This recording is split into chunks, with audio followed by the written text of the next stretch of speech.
So if you can make your way down to Hall 3, our final speaker of the day is Ada Noor, she's a biomedical science author. Hi, my name's Joyce Connolly and I'm CEO of Snehalaya UK, which is a registered charity in the UK to support the work of Snehalaya in India, which is an organisation that works for women and child empowerment. And I'm here at the PAVE conference today at De Montfort, talking to students and academics, maybe to explore some volunteering opportunities based in India. But actually what's working really well is networking with similar organisations based here in the UK, which is really great for us because we're kind of small but mighty, but we do need to expand our reach in the UK. So there's some great organisations, met some really good people today that are doing similar kind of work but based here in Leicester and further afield, and it would be great to connect with them. And yeah, it's all about networking. So Snehalaya was founded in 1989 by Dr. Girish Kulkarni, who is a resident of Ahmednagar, a very small dusty town in the middle of rural India. And he used to take a shortcut through the red light areas and would see the women working, but more significantly their children just sitting around the red light lanes, and he was taking a shortcut between classes, so he really wondered, why aren't they coming to school with me? When he was a college student, he went back into those red light areas and started asking the women how he could help, and they were like mocking him and not really very interested in this young man who said he wanted to help. But he kept going back. He's very determined, and eventually a 19-year-old girl who had been in sex work for many, many years and had 2 children, she was like, it's too late for me, take my children. So he started taking those children for a couple of hours a week, and within 4 months he had 80 children joining him, and he'd just take them to a local park, read them stories, try to help them to read and write. And yeah, from there we've helped thousands of children. We work across over 20 different projects now based on health, rehabilitation, education and awareness raising, and we've helped over 300,000 people in those years. I'm Dr. Priti. I work for an organization in India called Snehalaya. We are based in a very small city. It's a district place, but not as known as Pune, Mumbai, Delhi, and so on. But what we do there is essentially very important. My journey has been a very different one with Snehalaya. So usually people, they are focused on doing some social work or want to do something in the society, want to change the society, want to change the community and so on. Well, I was not thinking about all these things when I started working with Snehalaya. It was just a matter of chance. I'm basically a medical doctor. I have been practicing medicine for 15 plus years.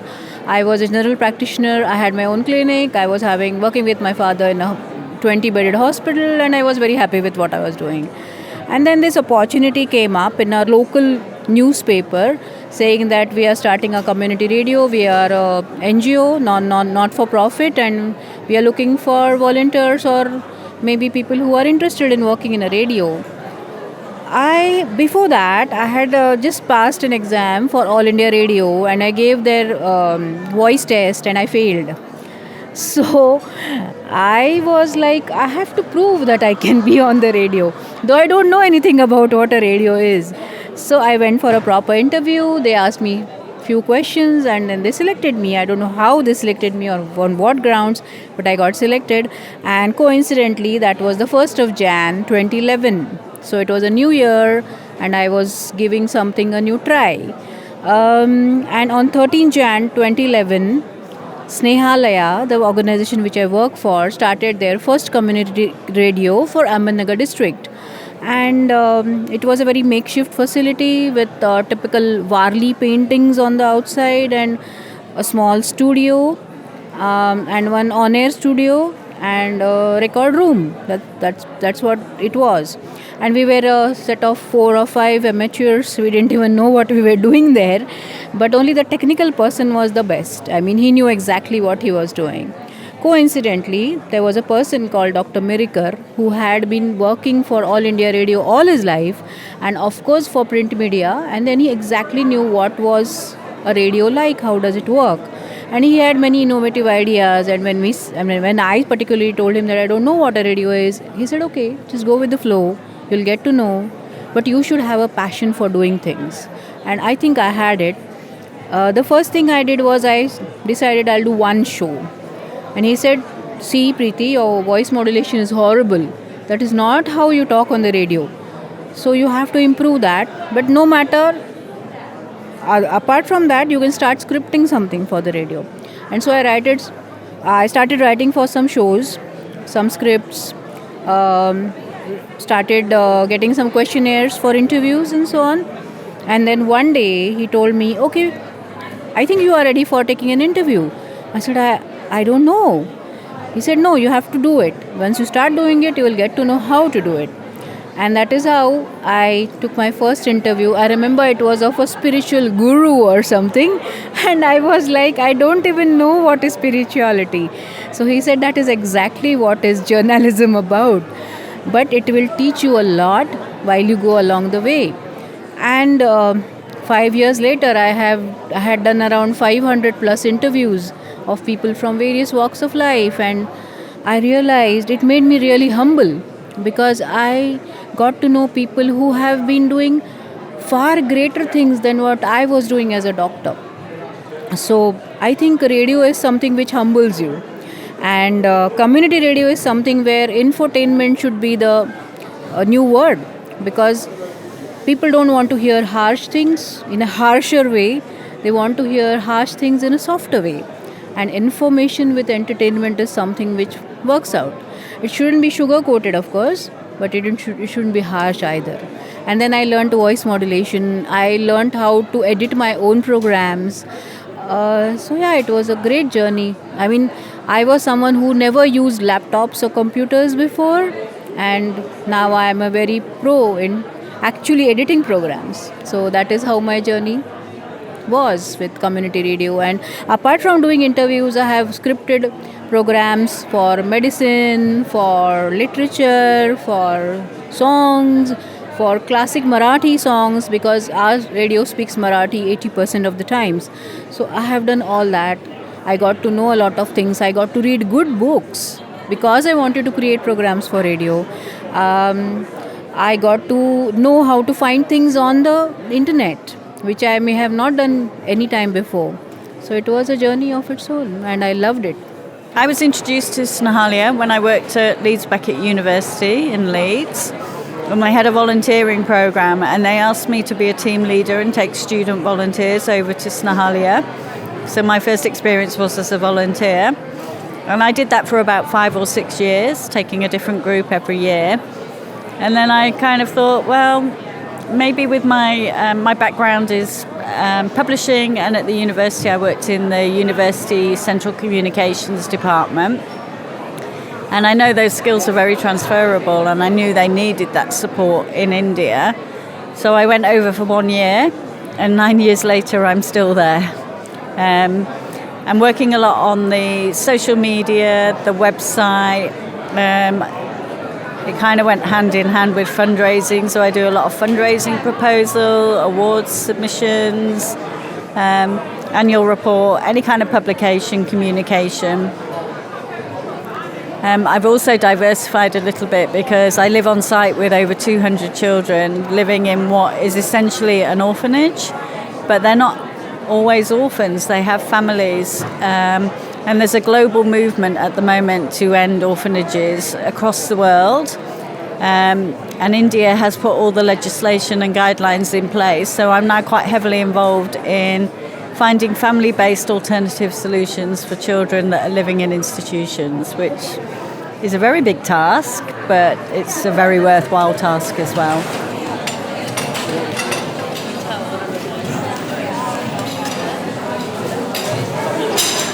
I'll tell you why Snehalaya started the community radio in the first place. Before that, Snehalaya basically works with slums, Snehalaya works with sex workers, their children, and basically people who are from a very low economic background.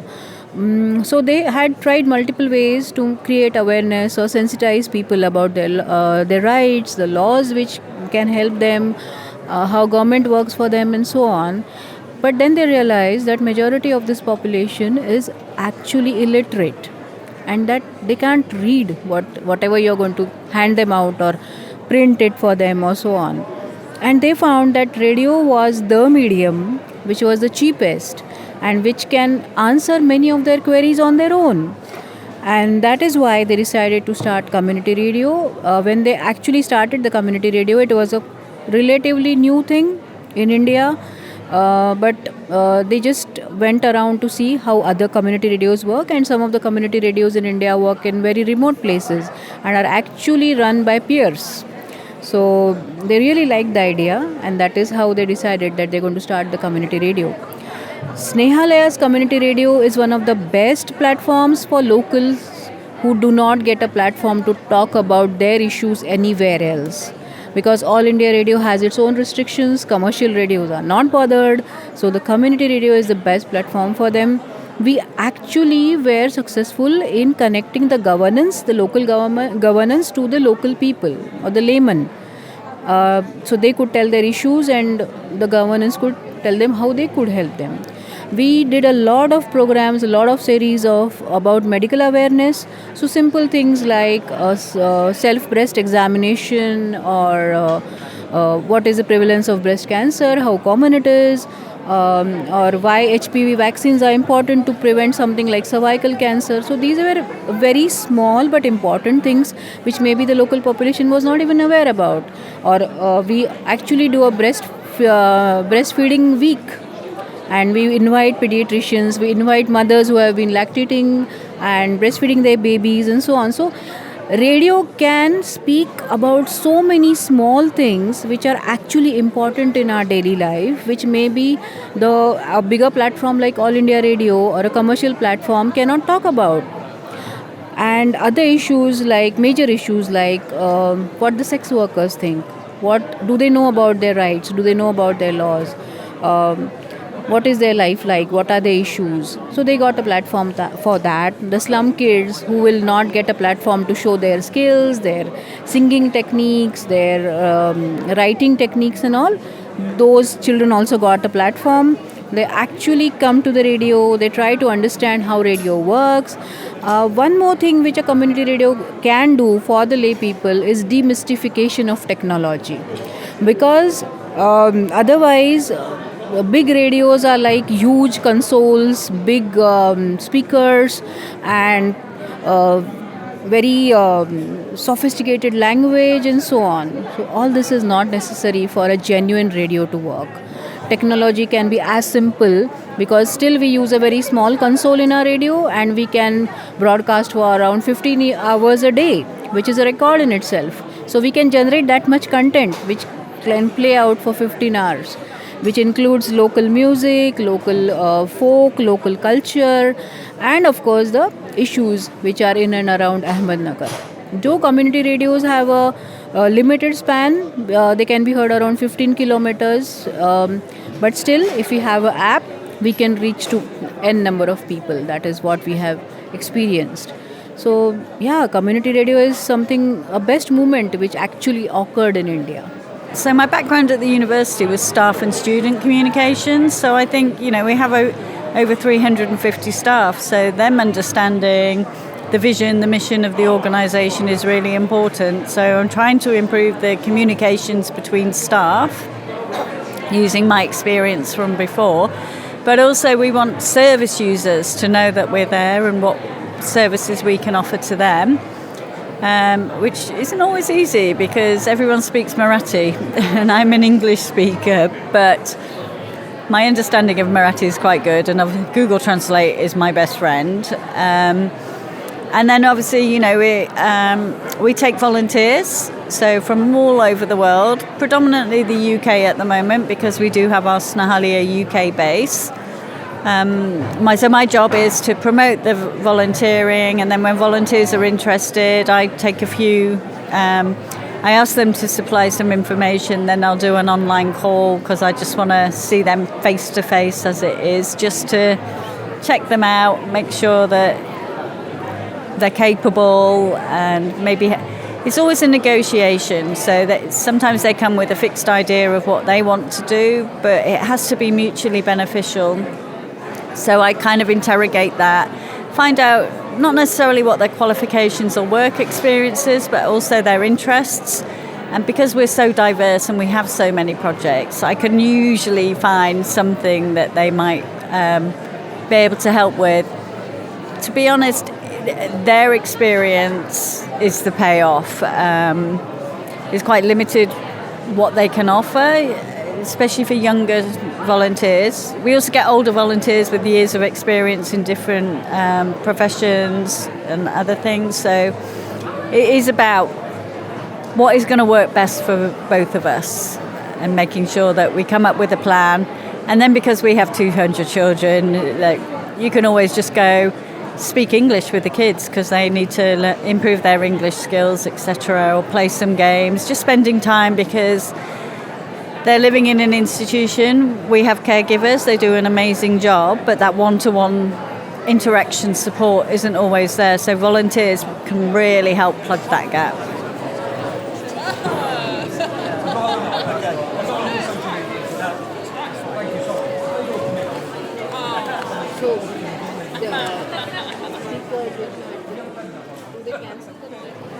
So storytelling is obviously a very powerful medium, and everyone who accesses our services has a story, normally quite harrowing. So it's quite a fine line, actually, because you don't want to exploit them or their stories. So when I'm telling a story, I prefer to stick to, the either state, national or international statistics, which then kind of convey the message of what their background is. But we always try to focus on the positive impact we've made on their lives. So yes, they may have lost their parents at a young age or have been forced into sex work, but now they're flourishing and they're doing really well. So one of the favourite things I like to say about sex workers, it's really hard to get them out of their profession. But what we are doing is taking their children and giving them a quality, good education and ambition and confidence. They're then getting good jobs and going back and removing their mums from the red light area. They're buying houses and have the salaries to support their mums. So that's a much more effective way of helping women to leave sex work and exploitation. So I will talk about two things. First thing is, when we started a radio, the kids who stay in our shelter homes were very much attracted to the technology, to the mic systems and everything, and they wanted to perform or they wanted to talk on it. We always brought them in, they performed, they were so excited to put on the headphones and all, and two of them actually took up a career. And they have been working as radio jockeys for us. So this was a great transformation. It opened a different type of career for the kids who may not be able to know about it before. Same happened with the slum kids. So slum kids, what they do is they volunteer for some time, and then if they find the profession really interesting, they actually want to learn the trade, and then they can be employed as radio jockeys or producers or so on.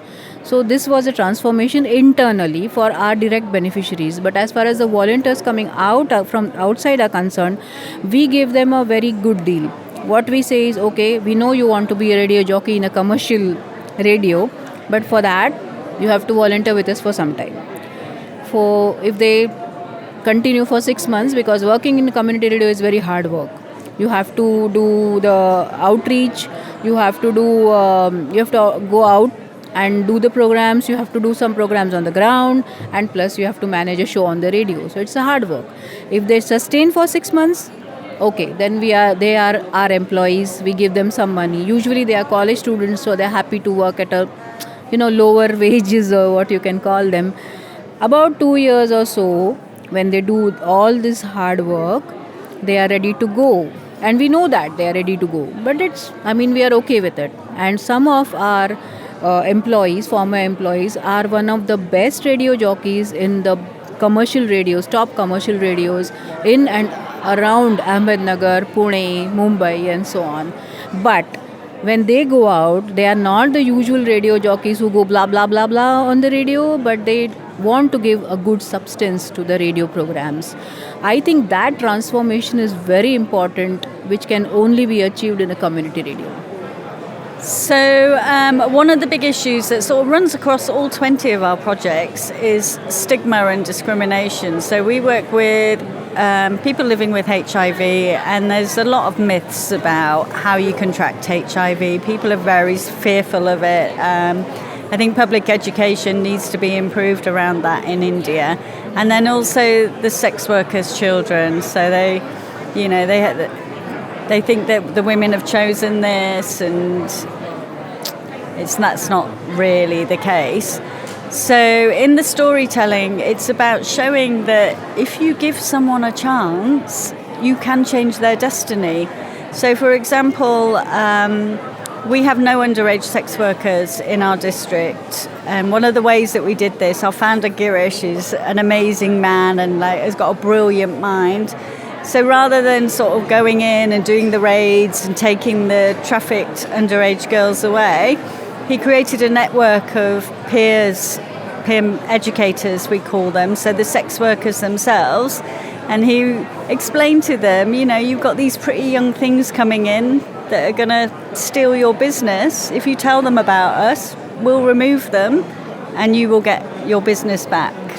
So little snippets like that. And it is about showing the success of the kids. They might have HIV, their mum might be a sex worker, but they have the same dreams, ambitions as everyone else, and maybe are even more determined to create a positive life. And it really is true with their mums.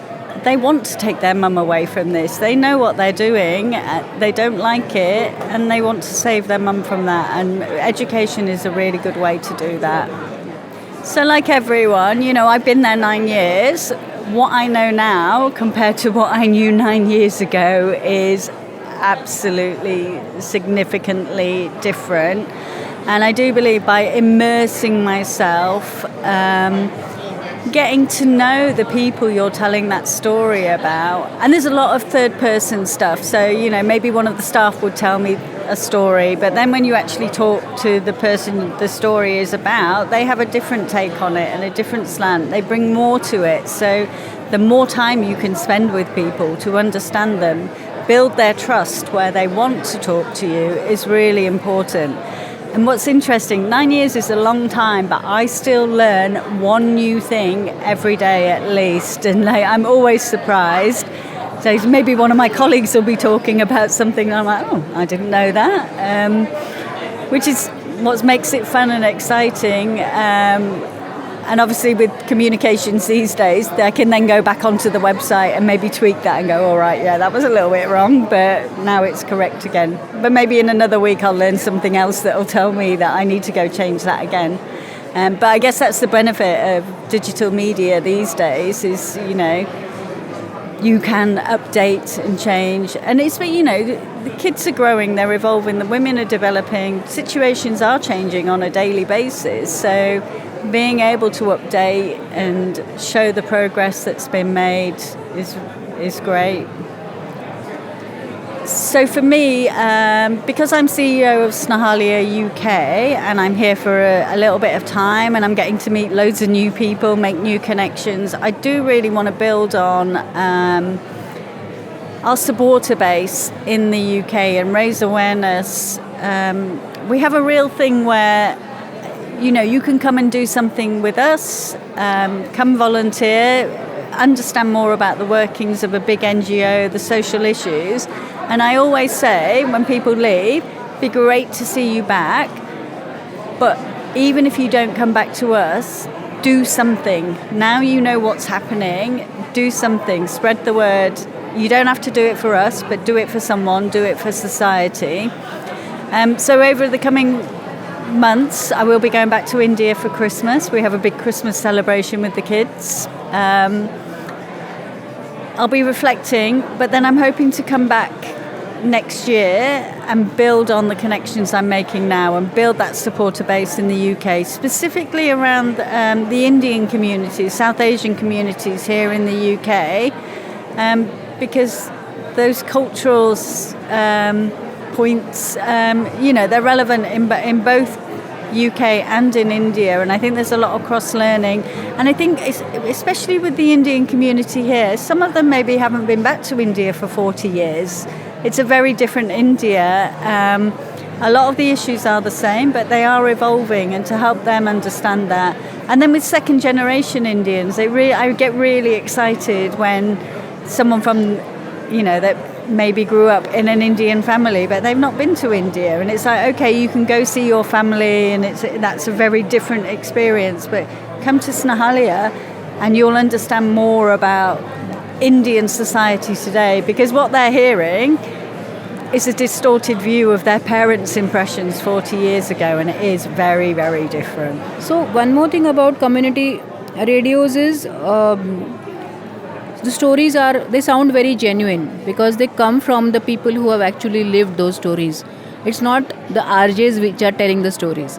It is the people who are actually living the stories come and tell the stories.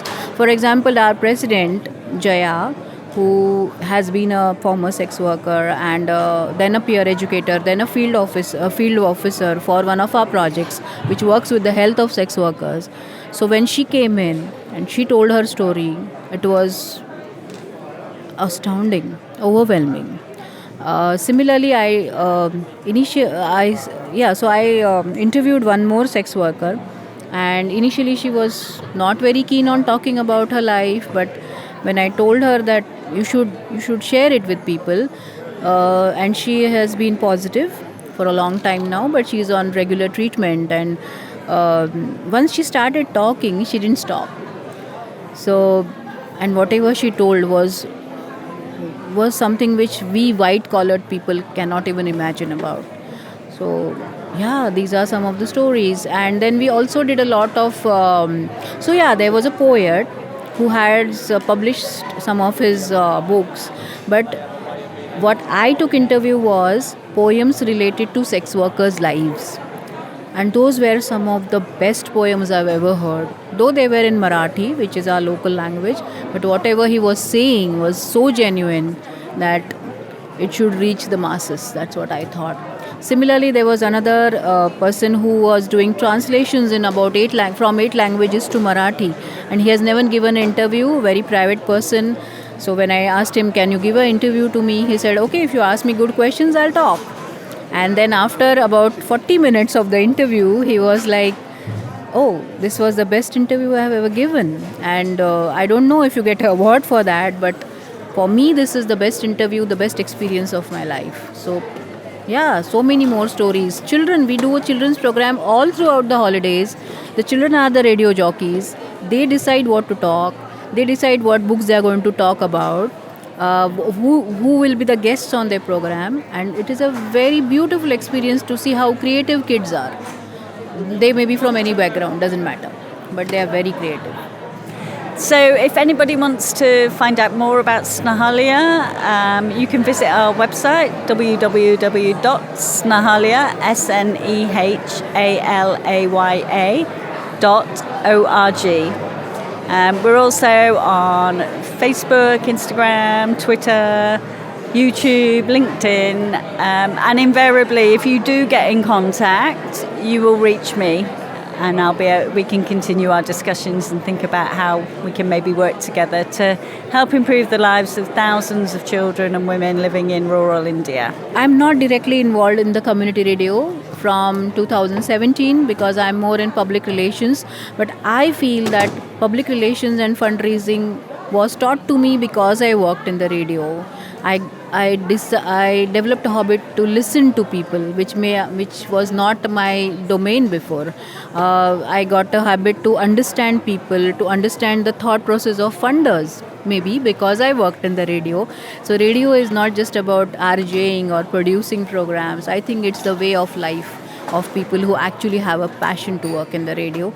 Now I'm the secretary of Snehalaya for the next 5 years, and I look forward to make some really fundamental changes ahead.